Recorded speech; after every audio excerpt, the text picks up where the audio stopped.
Welcome back mga lapatid dito sa J. Christian Love TV. For this video mga lapatid is so magwawala na tayo ng mga YB natin mga lapatid. Kung gusto kong samahan, so tara, let's go.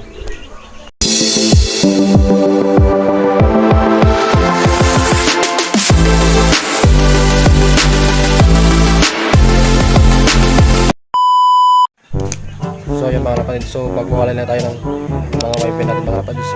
Bali tatlo pala yung magwawala natin sa mga breeder natin dahil yung iba is natulog pa lang yung mga pala yung nasa backpack.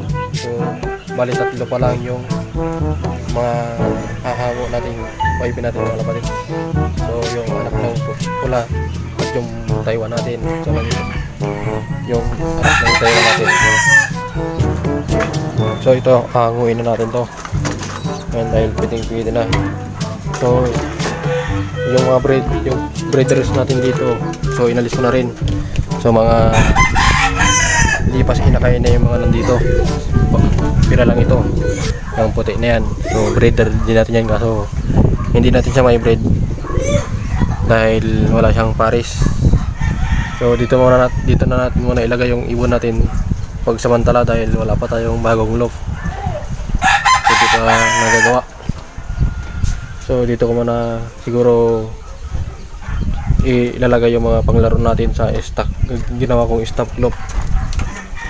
Yan, so bali inalis ko na yung breeder dyan. Ang natira na lang yung mga natin, mga lipas inakay. So kukunin na natin sila, bali tatlo pa lang yung kukunin natin, yung dalawa dito at yung nandun sa pula. So kukunin na natin sila.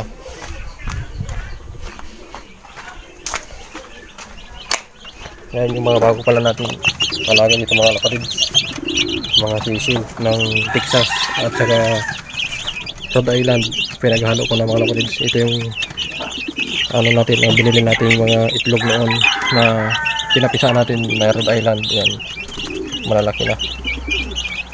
Yan, lumalabas na rin yung kulay nila. So kaya muna natin sila dyan. So ito yung kunin natin isang YB. So malaki na siya mga lapatid. Pwede na siyang iwalay talaga. Yan, sarado muna natin yan. So papakita ko sa inyo kung yung mga bagwis ng mga ibon natin dito ng YB. So ganito tayo magwalay mga lapatid. Pagka ganito na yung ibon, ayusin natin yung camera. Yan, so ganito yung mga winawalay natin ditong ibon mga lapatid. Yan, at saka ito yung purpose ng nilagay natin yung tape. Yan, electrical tape para hindi masyadong madimaan yung singsing. So ganito yung bagis ng mga bago nating YB. Yan, so kumpleto na yung balahibo niya sa likod. Yan. So pwede na to iwalay. Yan. So malakas na rin itong kumain mga lapatid. So wala na natin after isang linggo. So ilalagay na natin sila dyan sa viewing area, pero yung viewing area natin is ililipat ito sa kabila dahil ito yung gagawin nating landing board nila para sa karira. Yan ang gagawin nating trapdoor nila mga kapatid. Tapos itong cage na ito ilalagay natin doon sa kabila dahil ito yung gagawin nating viewing area nila doon sa kabila. So ito mga kapatid, pakita ko sa inyo. So yan, ito lilipatan dito, tapos yung ano natin yan, so dyan na yan, tapos gagawa tayo ng mga bagong trapdoor dyan sa kabila. Yan mga kapatid. So ilagay muna natin dito yung YB natin para hindi may stress. Yan, bukas is bibigay tayo ng vitamin sa kanila. Yan, malaki na. Kunin natin yung dalawa dito. Salpak natin dyan.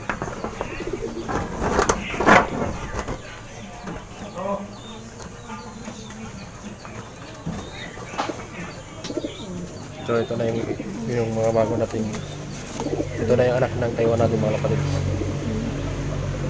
Medyo madumi pa, pero papaliguan rin natin yan. So ito yung bagwis ng ano natin, Taiwan bird. Yan. Ito naman yung ilalim. Yan. Yan yung katawan, paliti. Ito yung ring. Yan. So ito yung purpose niyan. Mabilis lang yan matanggal mga kapatid. Kahit yung tuyo na yung tae ng kalawat yan, yung ipot, mas mabilis lang yan tanggalin. Ayan ito. Kahit lang yan, pipihitin ng ganyang katigas. Saka na natin tanggalin. Yan. So ililipatan natin dito. Yan sa ano natin.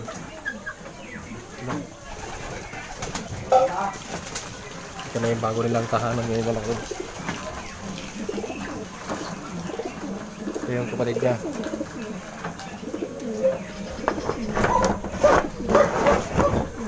Ito yung kapatid niya mga kapatid.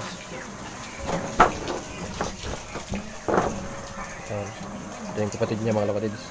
Oh.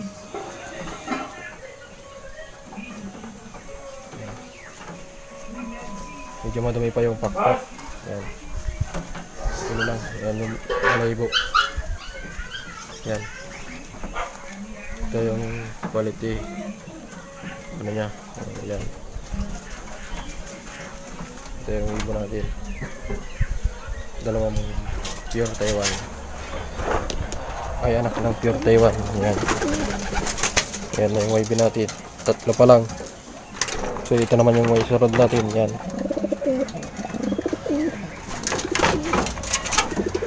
Kaya nakaganyan yan dahil naapakan niya yung pandikit natin ng daga, kaya siyang nahuli. So suggest kayo mga kalapatid kung anong kulay yung ganitong kulay, dahil hindi ko masyado kabisado yung ganitong kulay mga kalapatid. Yan, oh. Itim siya na parang blue bar. Yan. Ano. So yung loob niya mga kapatid, tubo pa lang yung ano, mga balahibo niya. Yan.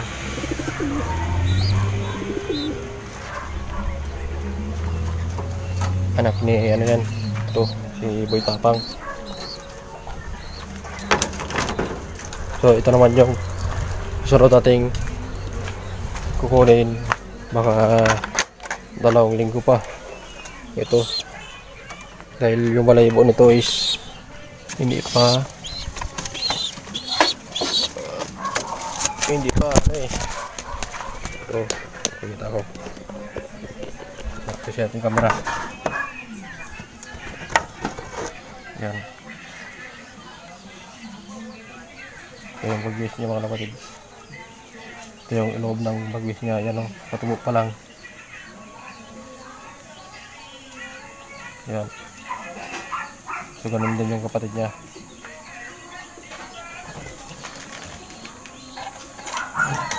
So yun mga kapatid. So nakawala na yung mga YB nating tatlo. So ito na yung bago lang tahanan. Yan. So dyan na muna sila. Yun ang tapang ng ano natin. Oh. Gusto nyo baka kwentong ano natin, lipasin na kayo. Oh, tapang nyo. So yan mga kapatid, so dito ko na siguro tapos yung video natin mga kapatid. So like and share, subscribe mga kapatid. Ingat.